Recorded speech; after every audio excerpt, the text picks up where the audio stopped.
How's it going, everyone? This is Team Butter coming at you. I just got back from the Chicago 2019 Springfest. Today was the buddyfight team regionals.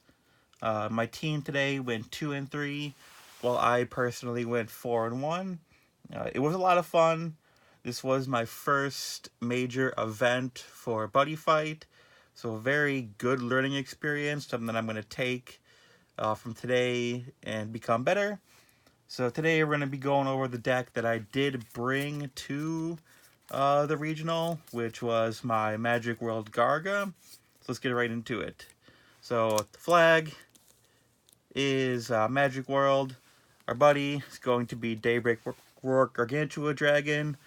Can be used with all flags. His effect, his call cost is pay 1 gauge, card of a deck into its soul. When it attacks, if you have another Dragon Deity tribe on the field, you get to draw a card, and then he has a standard G-Evo. We play him as you do want to dig into your deck for your resources as fast as possible, so why you play him as your buddy. So, there's that. So then we run 4 Daybreak Roar in the main deck. You want to see this in your opening hand, because it does allow you to start drawing cards, getting more resources, and extending your plays. Then we run a 2 of the normal Gargantua Dragon. This one has the double attack, so if you need more aggression, then you'll go into this. If you have another G-Evo target in your hand after the attack, but you generally want to go into Daybreak Roar over the regular Gargantua Dragon. And I only played 3 Blade Mage. I was testing it at 4, but 4 I was seeing it a little bit too much, and it was breaking my hand really badly, so I put it down to 3. 3, I'm seeing it just enough to where my hand isn't breaking constantly. I've been clogged up with multiple copies of it. Its call cost is pay 2 gauge, top card of your deck into its soul. If it when it attacks, if it has a soul with G-Evo in it, you can put 6 different spells from your drop zone, bottom of your deck in any order, and deal 5 damage to your opponent. So this card in itself can close out games. Really powerful. And the other ability is when you cast a spell, destroy a monster on your opponent's field. So it helps you control the board pretty effectively, unless your opponent has some kind of set spell or monster that have effect structured immunity, which sucks, but sometimes it happens. Then we play 2 of the new Gargantua Blade Mage, Gargantua Blade Mage Neo.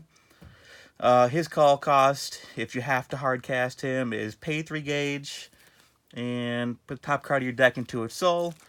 His abilities on your field cannot be nullified by your opponent's card effects. If he enters by being hardcast, you can bounce a card from your opponent's field to their hand. If he enters by G-Evo, you bounce all of the cards in your opponent's field to their hand.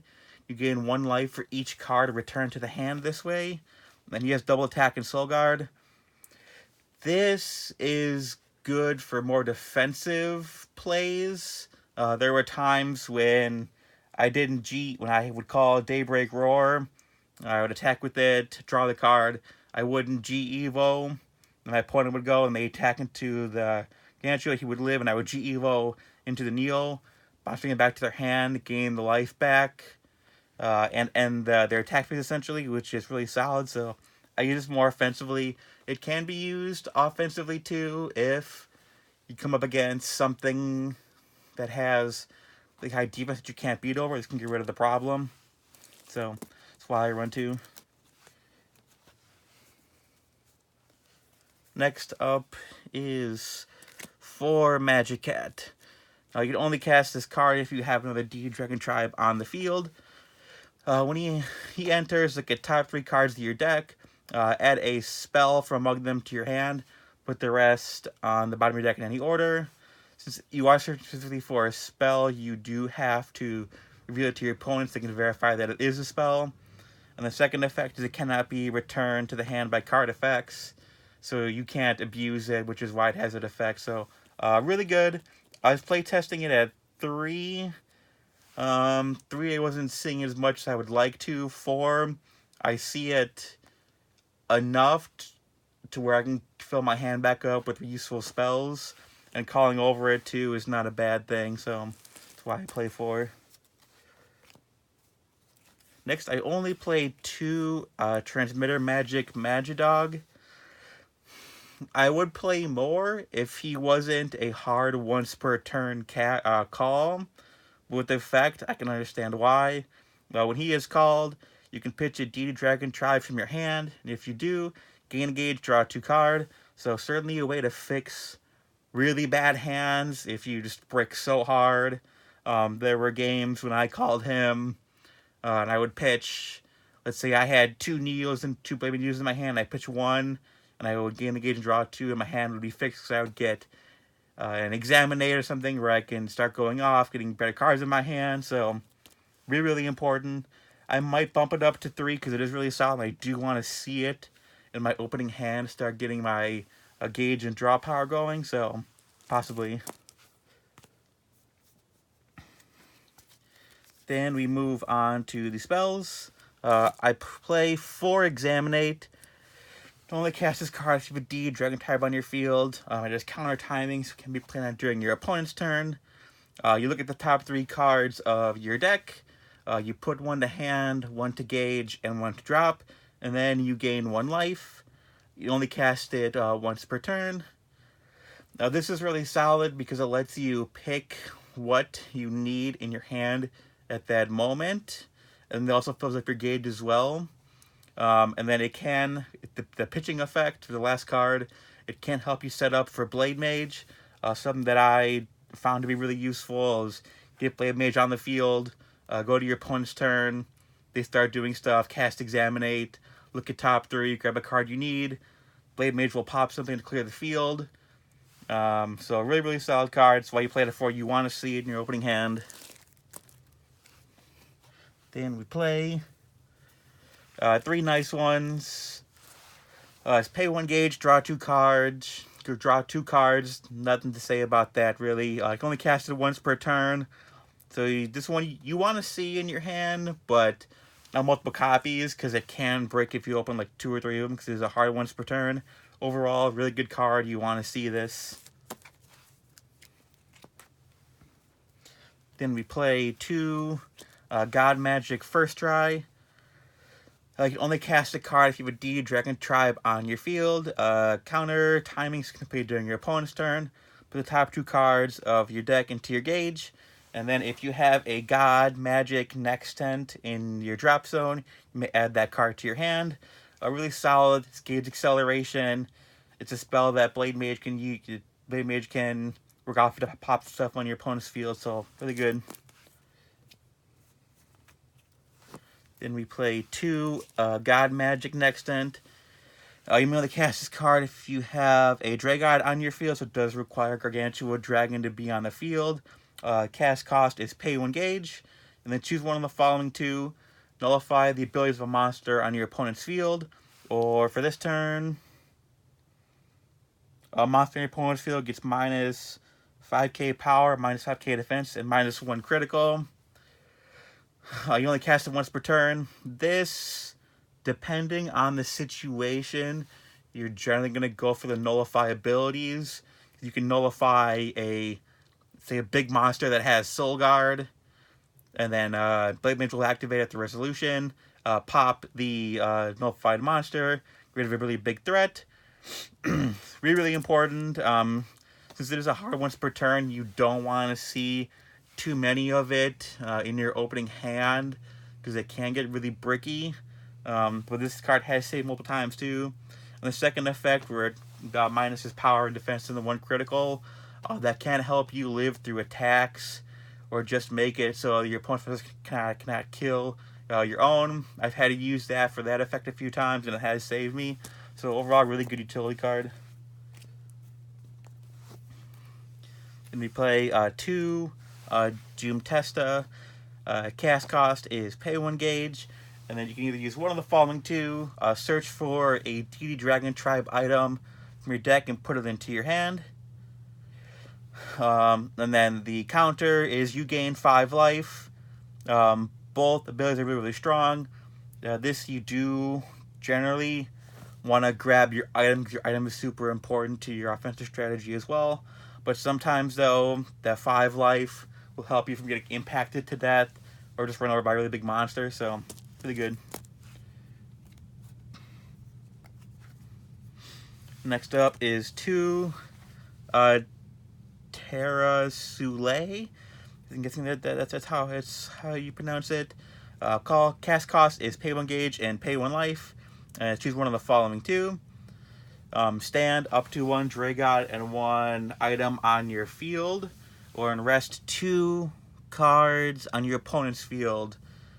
It's hard once per turn, so this is good for both defensive and offensive strategies, because you will be able to restand Blade Mage and your item, get more attacks in, and then if possible, be able to get off Blade Mage's 6 spells on the deck in order for 5 damage twice if you had the correct amount of spells in the drop zone. I was able to do that once, and that won me a game, so really solid. And then being able to rest 2 cards in your opponent's field, so being able to rest items, really big monsters that have triple attack or double attack, that have a lot of crit, really solid. So that's why you want to play 2 of it, because it's more easy, the hard ones per turn. And 2 Sephiroth Selectures. You only cast a card if you cast a spell during the turn. Really easy in Magic World because you do cast a ton of spells. It does have a counter timing, so you can cast it during your opponent's turn. Its effect is you can type 2 cards of your deck, put one into your hand, and put the other one into the gauge. So it's essentially a second Examinate for the deck, just not as powerful, but still really good. Again, it's hand fixing and gauge acceleration, still really good. Problem is that is a hard once per turn, so you don't want to see what copies of it in your hand at any given time. So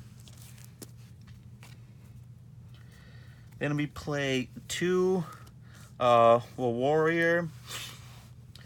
The cast cost for this, you have to have 3 or more different spells from your in your drop zone.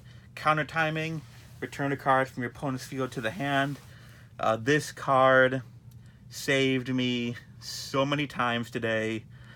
Being able to bounce back set spells or items or monsters that's really problematic for me to get over. I might bump this up to 3, possibly 4, because it is really solid and it does play really well with Blade Mage as well, being able to bounce the item back, pop a monster that's being protected by the item, pop a set spell that is protecting monsters from being destroyed. A lot of versatility. I'm probably going to bump this up in the future here. Then we play 2 Protect Magic. This is our Nullify Attacker. You only cast it if you have a Deity Dragon Tribe on your field and during an attack on your opponent's turn. You put a spell from your drop zone bottom of your deck. Then you nullify the attack, gain a gauge, gain 1 life, draw a card. Really easy to get this to be able to be active. Also gaining a gauge and drawing a card, getting a life. It's really solid. That's why I play it. I might put this up to 3. I don't see it bumping up to 4 because it is really solid. Gets more cards in your hand, gets more cards in your gauge. So really solid. I really like this card. Then we play 2 of the set spell. Great spell, Circle of Deity Dragon. All Deity Dragon Tribe on your field gain a power plus 1k, defense plus 1k.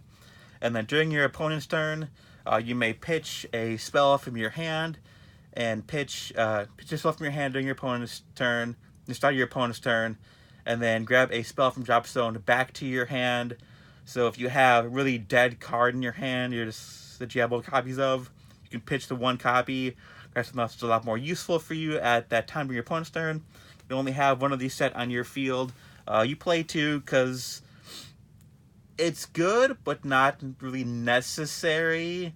There were games when I didn't see it at all, and I did just fine. When you do see it, though, it is really, really good because you're able to grab, stuff like First Try Back or Next 10 or Examination for Lecture, any of those cards that have the counter time you can play during your opponent's turn. Really solid, so I like the card. Alrighty, and we have 2 of the Spell Nose, Abracadabra. It is pay 2 gauge.